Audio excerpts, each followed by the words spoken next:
ಈ ಒಂದು ಪ್ರಾಂತ್ಯಕ್ಕೆ ಸ್ವಾಮಿಯವರು ಇರ್ತಕ್ಕಂಥ ಒಂದು ಪ್ರಾಂತ್ಯಕ್ಕೆ ಏನು ಹೆಸರು ಅಂತಂದ್ರೆ ಇನ್ನು ಕೆಲವರಿಗೆ ಆ ಹೆಸರಿಗೆ ಗೊತ್ತಿಲ್ಲ. ಏನು ಅಂತಂದ್ರೆ ಪೆರಮಾಳ್ಪುರಂ. ಪೆರಮಾಳ್ಪುರಂ ಅನ್ನೋದನ್ನ ಈ ದೇವಸ್ಥಾನದ ಒಂದು ಪ್ರಾಂತ್ಯಕ್ಕೆ ಹೆಸರು. ಈಗಲೂ ಕೂಡ ಚಿತ್ರದುರ್ಗದಲ್ಲಿ ವೇಣುಗೋಪಾಲ ಸ್ವಾಮಿ ಭಕ್ತರ ಅಭೀಷ್ಟವನ್ನು ನೆರವೇರಿಸೋಕ್ಕೋಸ್ಕರವಾಗಿ ಸ್ವಾಮಿಯವರು ಬೆಟ್ಟದ ಮೇಲೆ ನಿಂತಿದ್ದಾರೆ. ಸಕಲ ಭಕ್ತಾದಿಗಳು ಇಲ್ಲಿ ಬಂದು ಸ್ವಾಮಿಯವರು ಸೇವೆ ಮಾಡ್ತಾರೆ. ಅದೃಭ್ಯೋ ನಮಃ ಹರಿ ಓಂ.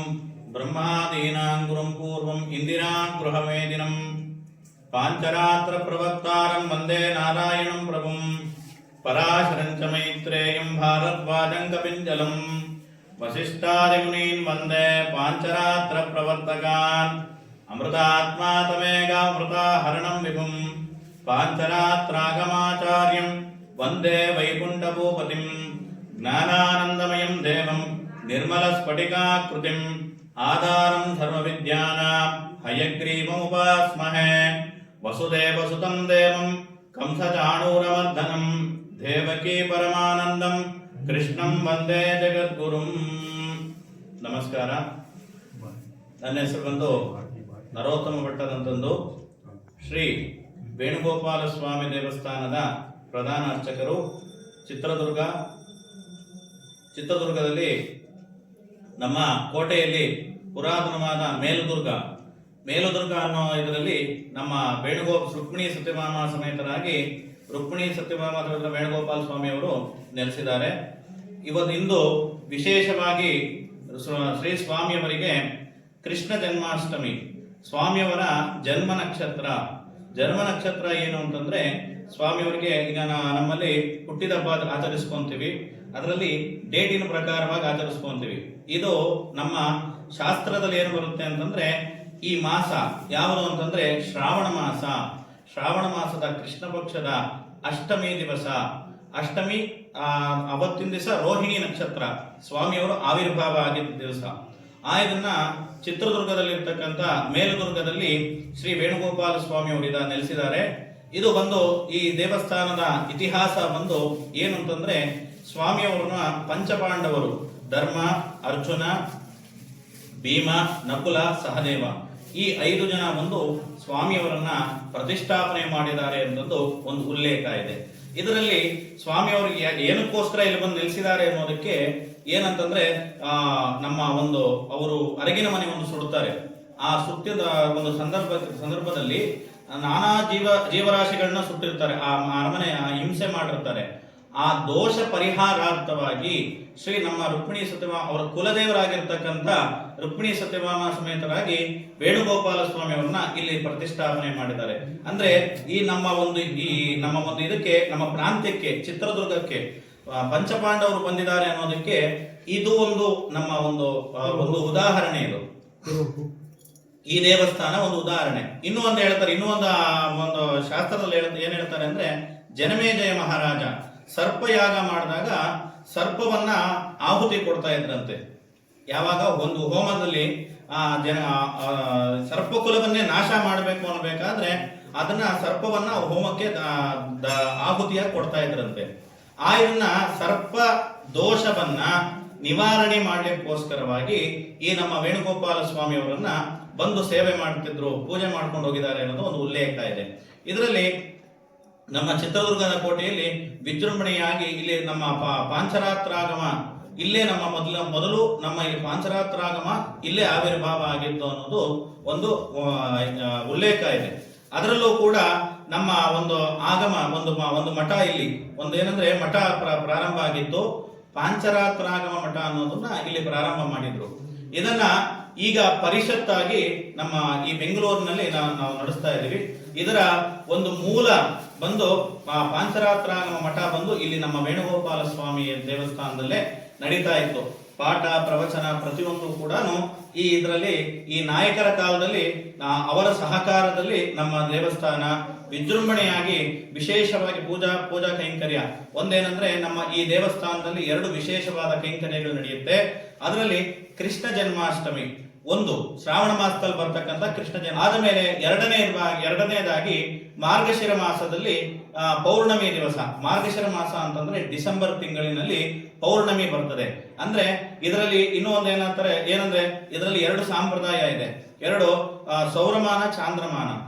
ಸೌರಮಾನ ರೀತಿಯ ಬಂದು ನಮಗೆ ಡಿಸೆಂಬರ್ನಲ್ಲಿ ಕಾರ್ತೀಕ ಮಾಸ ಅದು. ಇದರ ಚಾಂದ್ರಮಾನ ರೀತಿಯ ಬಂದು ಮಾರ್ಗಶಿರ ಮಾಸ. ಈಗ ಹೆಂಗೆ ಧನುರ್ಮಾಸ ಅಂತ ಬೆಳಗಿನ ಜಾವ ಪೂಜೆ ಮಾಡಿ ದೇವಸ್ಥಾನದಲ್ಲಿ ದೇವತಾ ಕೈಂಕರ್ಯಗಳೆಲ್ಲ ನಡೆಸ್ತಾರೋ ಅದೇ ರೀತಿಯಾಗಿ ಚಾಂದ್ರಮಾನ ರೀತಿಯಾಗಿ ಮಾರ್ಗಶಿರ ಮಾಸ. ಸೌರಮಾನ ರೀತಿಯಾಗಿ ಬಂದು ಕಾರ್ತೀಕ ಮಾಸ. ಕಾರ್ತೀಕ ಮಾಸದಲ್ಲಿ ಸ್ವಾಮಿಯವರ 3 ದಿನಗಳ ಕಾಲ ಬ್ರಹ್ಮೋತ್ಸವ ನಡೆಯುತ್ತೆ. ಮೊದಲನೇ ದಿವಸ ಬಂದು ಅಂಕುರಾರ್ಪಣಾ ರಕ್ಷಾಬಂಧನೆ.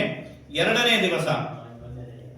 ದಿವಸ ನಮಗೆ ಕಲ್ಯಾಣೋತ್ಸವ, ಸ್ವಾಮಿಯವರ ಕಲ್ಯಾಣೋತ್ಸವ, ಗರುಡ ವಾಹನ ಕಲ್ಯಾಣೋತ್ಸವ.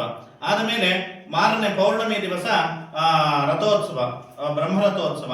ಅದರಲ್ಲಿ ಒಂದು ಶ್ಲೋಕ, ಡೋಲಾಯಮಾನಂ ಗೋವಿಂದಂ ಮಂಚಸ್ಥ ಮಧುಸೂದನಃ ರಥಸ್ಥ ಕೇಶವಂ ದೃಷ್ಟ್ವಾ ಪುನರ್ಜನ್ಮನ ವಿದ್ಯತೆ ಅಂತಂದು ಹೇಳೋ ರೀತಿಯಾಗಿ ಇದರಲ್ಲಿ ಇಲ್ಲಿ ನಮ್ಮ ದೇವಸ್ಥಾನದಲ್ಲಿ ತ್ರಿದಿನ ಕಾಲವಾಗಿ ತ್ರಿದಿನ ಸಂಕಲ್ಪವಾಗಿ ಸ್ವಾಮಿಯವರಿಗೆ ವಿಶೇಷವಾಗಿ ಪೂಜೆಗಳು ನಡೀತಾ ಇರುತ್ತೆ.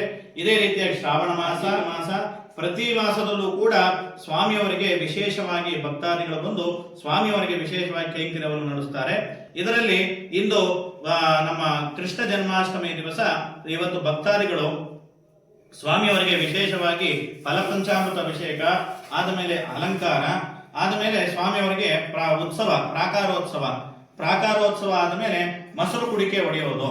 ಏನಂದ್ರೆ ಒಂದು ಇದರಲ್ಲಿ ಒಂದು ಮಡಿಕೆಯಲ್ಲಿ ಹಾಲು ಮೊಸರು ತುಂಬಿಡ್ತಾ ಇದ್ರು. ಈ ಕೃಷ್ಣನ ಬಾಲಲೀಲೆಯನ್ನು ತೋರಿಸ್ಲಿಕ್ಕೋಸ್ಕರವಾಗಿ ಈ ಕೃಷ್ಣ ವೇಷಧಾರಿಯಾಗಿರ್ತಕ್ಕಂಥ ಮಕ್ಕಳನ್ನ ಕರ್ಕೊಂಡ್ಬಂದು ಅಲ್ಲಿ ಇದನ್ನ ಮಡಿಕೆಯನ್ನು ಹೊಡಿಸ್ತೀವಿ. ಮಡಿಕೆಯಲ್ಲಿ ಹಾಲು ಮೊಸರು ತುಪ್ಪ ಈ ತರ ಇಟ್ಟು ದೇವರ ಹತ್ರ ಪೂಜೆ ಮಾಡಿಸಿ ಆ ಮಡಿಕೆಯನ್ನು ಓಡಿಸಿ ಪ್ರಾಕಾರೋತ್ಸವ ಮಾಡಿ, ಪ್ರಾಕಾರೋತ್ಸವ ಆದ್ಮೇಲೆ ಸ್ವಾಮಿಯವ್ರನ್ನ ಒಳಗಡೆ ಕರ್ಕೊಂಡ್ಬಂದು ಉತ್ಸವ ವಿಜೃಂಭಿಸಿ ಪೂಜೆ ಒಳಗಡೆ ಕರ್ಕೊಂಡ್ಬಂದು ಸ್ವಾಮಿಯವರಿಗೆ ಅಷ್ಟೋತ್ತರ ಶತನಾಮಾರ್ಚನೆ, ಆದ ಮೇಲೆ ಮಂತ್ರಪುಷ್ಪ ಆದ್ಮೇಲೆ ಮಹಾಮಂಗಳಾರತಿ, ತೀರ್ಥ ಪ್ರಸಾದ ವಿನಿಯೋಗ. ಇದೇ ರೀತಿಯಾಗಿ ಸ್ವಾಮಿಯವರ ಸೇವೆಯಲ್ಲಿ ಭಕ್ತರು ಇಂದು ತುಂಬಾ ತಂಡೋಪತಂಡವಾಗಿ ಬಂದು ಸ್ವಾಮಿಯವರ ದರ್ಶನವನ್ನು ಮಾಡಿದ್ದಾರೆ. ಇದೇ ರೀತಿಯಾಗಿ ನಿಮ್ಮಗಳಿಗೆ ಸ್ವಾಮಿಯವರ ದರ್ಶನವನ್ನು ಮಾಡಿಸಿರುತ್ತೇವೆ. ಅಸ್ತು ಗೋಪಾಲ ಬಾಲಾಯ ನಿತ್ಯಾಯ ಪರಮಾತ್ಮನೆ ಭಕ್ತವಾತ್ಸಲ್ಯ ನಿಧಯೇ ನಿತ್ಯ ಭೋಗ್ಯಾಯ ಮಂಗಳಂ. ಇದು ನಮ್ಮ ವೇಣುಗೋಪಾಲ ಸ್ವಾಮಿಯವರ ಉತ್ಸವ ಮೂರ್ತಿಯನ್ನ ನಾನು ಆಗಲೇ ಹೇಳಿದಂಗೆ ಏನಂದ್ರೆ ಸ್ವಾಮಿಯವರಿಗೆ ಅಲಂಕಾರವನ್ನು ಮಾಡಿ ಪ್ರಾಕಾರೋತ್ಸವ ಮಾಡಿದ್ವಿ. ಪ್ರಾಕಾರೋತ್ಸವ ಮಾಡಿ ಮೊಸರು ಹಾಲು ತುಂಬಿರ್ತಕ್ಕಂಥ ಒಂದು ಮಡಿಕೆಯನ್ನು ಇಟ್ಟುಬಿಟ್ಟು ಅದಕ್ಕೆ ಪೂಜೆ ಮಾಡಿಬಿಟ್ಟು ಆ ಮಕ್ಕಳ ಕೈಯಲ್ಲಿ ಓಡಿಸೋದಕ್ಕೆ ಸ್ವಾಮಿಯವ್ರನ್ನ ಉತ್ಸವ ಮೂರ್ತಿಯಾಗಿ ಅಲಂಕಾರವನ್ನು ಮಾಡಿ ಈ ಸ್ವಾಮಿಯನ್ನ ಇದು ಮಾಡ್ಕೊಂಡ್ವಿ. ಆದರೆ ಇದರಲ್ಲಿ ನಮ್ಮಲ್ಲಿ ಈ ನಮ್ಮ ಆಗಮದಲ್ಲಿ 5 ರೀತಿಯಾಗಿದೆ, 5 ರೀತಿ ವಿಗ್ರಹಗಳಿದೆ. ಅದರಲ್ಲಿ ಏನಂದ್ರೆ ಧ್ರುವ, ಉತ್ಸವ, ಕೌತುಕ, ಬಲಿಬೇರ, ಯಾಗಬೇರ, ಈ ತರ 5 ಬೇರುಗಳಿದಾವೆ. ಆಮೇಲೆ ಈ ನಮ್ಮ ದೇವಸ್ಥಾನದಲ್ಲಿ ಧ್ರುವಮೂರ್ತಿ ಇದೆ. ಧ್ರುವಮೂರ್ತಿ ಅಂತಂದ್ರೆ ಮೂಲಮೂರ್ತಿ. ಆ ಮೂಲಮೂರ್ತಿಯ ಪ್ರತಿರೂಪವಾಗಿ ಈ ವೇಣುಗೋಪಾಲ ಸ್ವಾಮಿಯವರ ಉತ್ಸವ ಮೂರ್ತಿ ಇದೆ. ಈ ಉತ್ಸವ ಮೂರ್ತಿಯನ್ನ ಏನಕ್ಕೋಸ್ಕರ ಬಳಸ್ತೀವಿ ಅನ್ನೋದಕ್ಕೋಸ್ಕರ ಅಂದ್ರೆ ನಾವು ಮೂಲಮೂರ್ತಿ ಬಂದು ವೇಣುಗೋಪಾಲ ಸ್ವಾಮಿ ಅಲ್ವಾ, ಆ ವಿಗ್ರಹವನ್ನ ನಾವು ಉತ್ಸವವನ್ನು ಮಾಡ್ಲಿಕ್ಕಾಗಲ್ಲ. ಆ ವಿಗ್ರಹ ತಗೊಂಡು ಬಂದು ಪ್ರತಿಷ್ಠಾಪನೆ ಆಗಿರುತ್ತೆ. ಆ ಪ್ರತಿಷ್ಠಾಪನೆ ಆಗಿರ್ತಕ್ಕಂಥ ವಿಗ್ರಹವನ್ನ ಶಿಲಾಮೂರ್ತಿಯನ್ನ ಉತ್ಸವ ಮಾಡ್ಲಿಕ್ಕಾಗಲ್ಲ. ಅವರ ಪ್ರತಿರೂಪವಾಗಿ, ಅವರ ಪ್ರತಿನಿಧಿಯಾಗಿ, ಅವರಲ್ಲಿರ್ತಕ್ಕಂಥ ಒಂದು ಶಕ್ತಿಯನ್ನು ತಗೊಂಡ್ಬಂದು ಈ ಉತ್ಸವ ಮೂರ್ತಿಯಲ್ಲಿಟ್ಟು ಪ್ರಾಕಾರೋತ್ಸವ, ಅವರಿಗೆ ಉತ್ಸವಾದಿಗಳನ್ನ ಮಾಡ್ತೀವಿ. ನೀವು ನೋಡಿರಬಹುದು ತಿರುಪತಿಯಲ್ಲಿ ಉತ್ಸವ ಮೂರ್ತಿ ಮಲಯಪ್ಪ ಸ್ವಾಮಿ ಇದ್ದಾರೆ. ಮೂಲ ಮೂರ್ತಿ ಬಂದು ಶ್ರೀನಿವಾಸ ತಿರುವೆಂಕಟಾಚಲಪತಿ ಅಂತ ಅವರಿಗೆ ಹೆಸರು. ವೆಂಕಟಾಚಲಪತಿ, ವೆಂಕಟೇಶ್ವರ, ಈ ತರ ನಾನಾ ರೀತಿಯಾಗಿದ್ದಾರೆ. ಆದರೂ ಕೂಡ ಅಲ್ಲಿ 5 ವಿಗ್ರಹಗಳಿದೆ. 5 ವಿಗ್ರಹಗಳಲ್ಲೂ ಕೂಡ ಮಲಯಪ್ಪ ಸ್ವಾಮಿ ಪ್ರಧಾನವಾಗಿದ್ದಾರೆ. ಮಲಯಪ್ಪ ಸ್ವಾಮಿ ಉತ್ಸವ ಮೂರ್ತಿಯವರು ಈಗ ನಾನಾ ರೀತಿಯಾದ ವಾಹನಗಳಲ್ಲಿ ವಾಹನ ಸೇವೆಯಲ್ಲಿ ದರ್ಶನವನ್ನು ಕೊಡ್ತಾರೆ ಸ್ವಾಮಿಯವರು. ಯಾಕಂದ್ರೆ ಭಕ್ತರನ್ನ ಹುಡುಕಿಕೊಂಡು ಸ್ವಾಮಿಯವರೇ ಬರ್ತಾರೆ ನಿಮ್ಮ ಭಕ್ತರ ಬಳಿಗೆ. ಅವರನ್ನ ಯಾಕಂದ್ರೆ ಭಕ್ತರ ಪರಾಧೀನ. ಆ ಭಕ್ತರಿಗೆ ತುಂಬಾ ಕಷ್ಟ ಕೊಡಬಾರದು. ನಾನೇ ಹೋಗಿ ಭಕ್ತರ ಹತ್ರ ಹೋಗಿ ನಾನು ಅವ್ರ ಸೇವೆಯನ್ನು ತಗೋಬೇಕು ಅನ್ನೋದಕ್ಕೋಸ್ಕರವಾಗಿ ಸ್ವಾಮಿಯವರಿಗೆ ವಿರಾಜಮಾನವಾಗಿದ್ದಾರೆ. ಈ ಉತ್ಸವ ಮೂರ್ತಿ ಬಂದು ಪ್ರತಿ ವರ್ಷದಲ್ಲೂ ಕೂಡ ಎರಡು ವಿಶೇಷ ಸಂದರ್ಭದಲ್ಲಿ ಉತ್ಸವ ಆಗುತ್ತೆ. ಅದರಲ್ಲಿ ನಮ್ಮ ಈ ಶ್ರಾವಣ ಮಾಸದಲ್ಲಿ ಕೃಷ್ಣ ಜನ್ಮಾಷ್ಟಮಿ ದಿವಸ ಸ್ವಾಮಿಯವರನ್ನೊಬ್ಬರನ್ನೇ, ಯಾಕಂದ್ರೆ ಸ್ವಾಮಿಯವರು ಇನ್ನ ಬಾಲರೂಪದಲ್ಲಿ ಇವತ್ತು ತಾನೇ ಹುಟ್ಟಿದ್ದಾರೆ. ಅವರಿಗೆ ಅವರನ್ನ ಒಬ್ಬರನ್ನೇ ಉತ್ಸವ ಮಾಡ್ತೀವಿ. ಪಾಪ ಇನ್ನ ಬಾಲ ರೂಪದಲ್ಲಿರ್ತಕ್ಕಂಥ ಶಿಶುವನ್ನ ನಾವೆಷ್ಟು ಆರೈಕೆ ಮಾಡ್ತೀವಿ, ಅದೇ ರೀತಿಯಾಗಿ ಸ್ವಾಮಿಯವರಿಗೆ ಆರೈಕೆ ಮಾಡಿ ಫಲಪಂಚಾಮೃತ ಸ್ತಪನ, ಸ್ವಾಮಿಯವರ ಉತ್ಸವ ಮೂರ್ತಿಗೂ ಆಗಿದೆ ಫಲಪಂಚಾಮೃತ ಸ್ತಪನ. ಈ ಭಕ್ತಾದಿಗಳಿಗೆ ಇನ್ನೂ ಒಂದು ಏನಂತಂದ್ರೆ, ಭಕ್ತಾದಿಗಳ ಅಭೀಷ್ಟವನ್ನು ನೆರವೇರಿಸೋಕ್ಕೋಸ್ಕರ ಸ್ವಾಮಿಯವರು ನಿಲ್ಲಿಸಿದ್ದಾರೆ. ಇನ್ನೂ ಒಂದು ಹೇಳಬೇಕು ಅಂದ್ರೆ, ಸ್ವಾಮಿಯವರು ಈ ಕ್ಷೇತ್ರದಲ್ಲಿ ಇರ್ತಕ್ಕಂಥದ್ದು ವೈದ್ಯರಾಗಿದ್ದಾರೆ. ವೈದ್ಯರು ಏನಂದ್ರೆ, ಈ ಕೆಲವರಿಗೆ ಈ ಕಿವಿ ಕೆಳಗಡೆ ಒಂದು ಗಂಟಾಗುತ್ತೆ, ನರದಲ್ಲಿ ಗಂಟಾದಾಗ ಆಯುಧಕ್ಕೆ ನಾವಿಲ್ಲಿ ಪರಮಾತ್ಮನ ಒಂದು ಭಸ್ಮವನ್ನು ಕೊಡ್ತೀವಿ. ಅವರು ಹರಕೆ ರೀತಿಯಾಗಿ ಏನ್ ಮಾಡ್ಕೊಂಡು ಬರ್ತಾರೆ ಅಂದ್ರೆ, ಬೆಣ್ಣೆ ನವನೀತವನ್ನ ಹರಕೆ ರೀತಿಯಾಗಿ ಸ್ವಾಮಿಯವರಿಗೆ ಮೀಸಲಾಗಿ ತಗೊಂಡ್ಬರ್ತಾರೆ. ಆ ಮೀಸಲಾಗಿ ತಗೊಂಡ್ಬಂದು ಸ್ವಾಮಿಯವರಿಗೆ ಸಮರ್ಪಣೆ ಮಾಡಿ ಆ ಭಸ್ಮವನ್ನು ಧಾರಣೆ ಮಾಡಿದಾಗ ಆ ವ್ಯಾಧಿ ಅನ್ನತಕ್ಕಂಥ ಗಂಟು ಅನ್ನೋ ವ್ಯಾಧಿನ ಪೂರ್ತಿಯಾಗಿ ನಿವಾರಣೆ ಮಾಡ್ತಾನೆ ಪರಮಾತ್ಮ ವೈದ್ಯ ರೂಪದಲ್ಲಿ ಈ ಇದರಲ್ಲಿದ್ದಾರೆ. ಇನ್ನೂ ಒಂದು ಏನಂದ್ರೆ, ನಮ್ಮ ಭಾಗ್ಯ ಏನು ಅಂತಂದ್ರೆ, ನಾವು ವಂಶ ಪಾರಂಪರ್ಯವಾಗಲೂ 5 ತಲೆಮಾರುಗಳಿಂದಲೂ ನಾವಿಲ್ಲಿ ಸೇವೆಯನ್ನು ಸಲ್ಲಿಸ್ಕೊಂಡು ಬಂದಿದ್ದೀವಿ. ಅದರಲ್ಲೂ ಕೂಡ ನಮ್ಮ ಮೂಲ ಸ್ಥಾನ ಬಂದು ಚಿತ್ರದುರ್ಗದಲ್ಲಿ ಮೇಲುದುರ್ಗದ ವೇಣುಗೋಪಾಲ ಸ್ವಾಮಿ ದೇವಸ್ಥಾನ. ಇನ್ನು ಒಂದೇ ಈ ಒಂದು ಪ್ರಾಂತ್ಯಕ್ಕೆ ಸ್ವಾಮಿಯವರು ಇರ್ತಕ್ಕಂಥ ಒಂದು ಪ್ರಾಂತ್ಯಕ್ಕೆ ಏನ್ ಹೆಸರು ಅಂತಂದ್ರೆ, ಇನ್ನು ಕೆಲವರಿಗೆ ಆ ಹೆಸರು ಗೊತ್ತಿಲ್ಲ. ಏನು ಅಂತಂದ್ರೆ,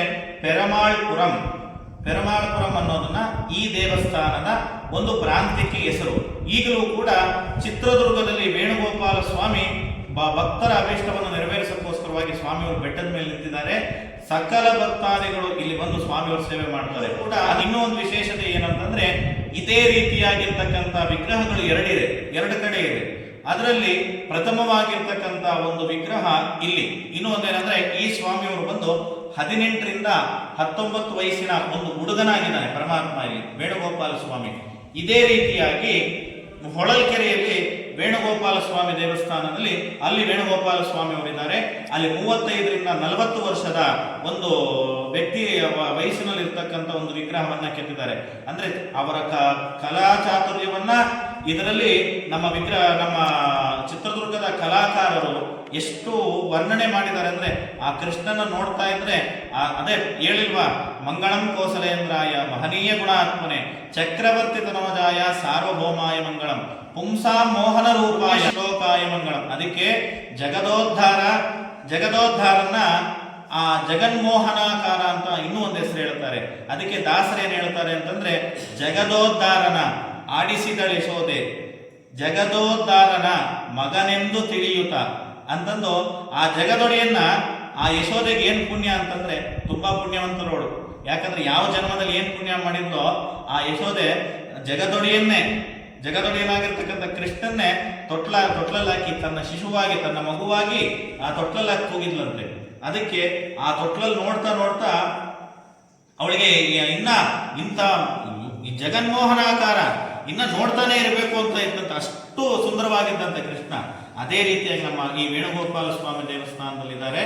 ವೇಣುಗೋಪಾಲ ಸ್ವಾಮಿಯವರು ಭಕ್ತರ ಅಭೀಷ್ಟವನ್ನು ನೆರವೇರಿಸೋಕ್ಕೋಸ್ಕರವಾಗಿ ಈ ಸ್ಥಳದಲ್ಲಿದ್ದಾರೆ. ಇನ್ನೂ ಒಂದು ಹೇಳ್ಬೇಕಂದ್ರೆ, ನಮ್ಮ ಪೂರ್ವಾರ್ಜಿತ ಪುಣ್ಯ ಏನಂತಂದ್ರೆ, ನಮ್ಮ ತಾತ ಮುತ್ತಾತ ನಾವು ಈಗ ನಮ್ಮ ಫ್ಯಾಮಿಲಿ ನಮ್ಮ ಒಂದು ವಂಶ ಪಾರಂಪರ್ಯವಾಗಿ ನಮ್ಮ ಈ ವೇಣುಗೋಪಾಲ ಸ್ವಾಮಿ ದೇವಸ್ಥಾನದಲ್ಲಿ ಅರ್ಚನೆಯನ್ನು ಮಾಡ್ಕೊಂಡು ಬರ್ತಾ ಇದ್ದೀವಿ. ಅಂದ್ರೆ ನಾವು ಎಷ್ಟು ಜನ್ಮದ ಪುಣ್ಯ ಮಾಡಿದ್ವೋ ಗೊತ್ತಿಲ್ಲ, ಈ ಜನ್ಮದಲ್ಲಿ ಅವನ ಪಾದ ಸೇವೆಯನ್ನು ಮಾಡ್ತಾ ಇದ್ದೀವಿ. ಆ ಪಾದ ಸೇವೆ ಮಾಡೋದಕ್ಕೆ ನಾವು ಯಾವ ಜನ್ಮದಲ್ಲಿ ಏನ್ ತಪಸ್ಸು ಮಾಡಿದ್ವು ಅಂದ್ರೆ, ಈ ಇನ್ನೊಂದು ನಮ್ಮ ಮುತ್ತಾತವರು ತಾತವರೆಲ್ಲ ಬಂದು ಈ ಮನಗರಿ ನಾಯಕನ ಆಸ್ಥಾನದಲ್ಲಿ ಪಂಚಾಂಗ ಪಂಡಿತರು. ಅದಕ್ಕೆ ನಮ್ಗೆ ಇಲ್ಲಿ ವೇಣುಗೋಪಾಲ ಸ್ವಾಮಿ ದೇವಸ್ಥಾನ ಮೊದಲಾಗಿದೆ. ಇನ್ನೂ ಒಂದು ಹೇಳ್ಬೇಕಂದ್ರೆ, ಈ ವೇಣುಗೋಪಾಲ ಸ್ವಾಮಿ ಸುಂದರವಾಗಿದೆ. ಇಡೀ ಚಿತ್ರದುರ್ಗದ ಕೋಟೆಯಲ್ಲೇ ನೀವು ನೋಡಬೇಕಾದ್ರೆ ಇಷ್ಟೊಂದು ಸುಂದರವಾದ ದೇವಸ್ಥಾನ ಇಲ್ಲ, ಇಷ್ಟು ವಿಶಾಲವಾದ ಒಂದು ದೇವಸ್ಥಾನ ಕಾಣೋದಿಲ್ಲ. ಆದರೆ ಇಲ್ಲಿ ನಮ್ಮ ವೇಣುಗೋಪಾಲ ಸ್ವಾಮಿಯವರು ಇಂಥ ಆಹ್ಲಾದಕರವಾದ ಒಂದು ವಾತಾವರಣದಲ್ಲಿ ಇಲ್ಲಿ ನೆಲೆಸಿದ್ದಾರೆ. ಇನ್ನೂ ಒಂದೇನಂದ್ರೆ, ನಮ್ಗೆ ಇಲ್ಲಿ ವಿಶೇಷವಾಗಿ ಈ ಪರಿಸರ ನೋಡ್ತಾ ಇದ್ರೆ ನಾವಿನ್ನೂ ಇಲ್ಲೇ ಇರಬೇಕಪ್ಪ, ನಮ್ಮಲ್ಲಿರ್ತಕ್ಕಂಥ ಜಂಜಾಟವೆಲ್ಲ ಬಿಟ್ಬಿಟ್ಟು ಬಂದು ನಾವಿಲ್ಲಿ ಇದು ಮಾಡಬಹುದು, ಇಲ್ಲಿ ಇರಬಹುದು ಅನ್ನೋದಕ್ಕೆ ನಾವಿಲ್ಲಿ ಈ ದೇವಸ್ಥಾನಕ್ಕೆ ಬಂದ ತಕ್ಷಣ ನಮ್ಮಲ್ಲಿರ್ತಕ್ಕಂಥ ನಮ್ದು ಏನೇ 108 ಇದಿದ್ರು ಸಮೇತನೋ ತೊಂದರೆ ಇದ್ರು ಸಮೇತ ನಾವು ಅದನ್ನ ಕಷ್ಟನೆಲ್ಲ ಮರ್ಬಿಟ್ಟು ಬರ್ತೀವಿ. ಇನ್ನೂ ಒಂದೇನಂದ್ರೆ, ಇಲ್ಲಿ ಶ್ರೀ ವೈಷ್ಣವ ಸಂಪ್ರದಾಯದಲ್ಲಿ ನಮ್ಮಲ್ಲಿ 12 ಜನ ಆಳ್ವಾರಗಳಿದ್ದಾರೆ. ಆ 12 ಜನ ಆಳ್ವಾರಗಳು ಸಮೇತ ಈ ದೇವಸ್ಥಾನದಲ್ಲಿ ವಿಗ್ರಹ ರೂಪದಲ್ಲಿ ನಮಗೆ ಕಾಣ್ತಾ ಇದ್ದಾರೆ. ಅಂದ್ರೆ ಒಂದೊಂದು ಕ್ಷೇತ್ರದಲ್ಲೂ ಒಂದೊಂದು ರೀತಿಯಾಗಿ ಪರಮಾತ್ಮ ನೆಲೆಸಿದ್ದಾರೆ. ಈ ನಮ್ಮ ಕ್ಷೇತ್ರದಲ್ಲಿ ವೇಣುಗೋಪಾಲ ಸ್ವಾಮಿಯಾಗಿ ನೆಲೆಸಿ ಭಕ್ತರ ಅಭೀಷ್ಟವನ್ನು ನೆರವೇರಿಸಲಿಕ್ಕೋಸ್ಕರವಾಗಿ ಈ ಸ್ಥಳದಲ್ಲಿ ನೆಲೆಸಿದ್ದಾರೆ.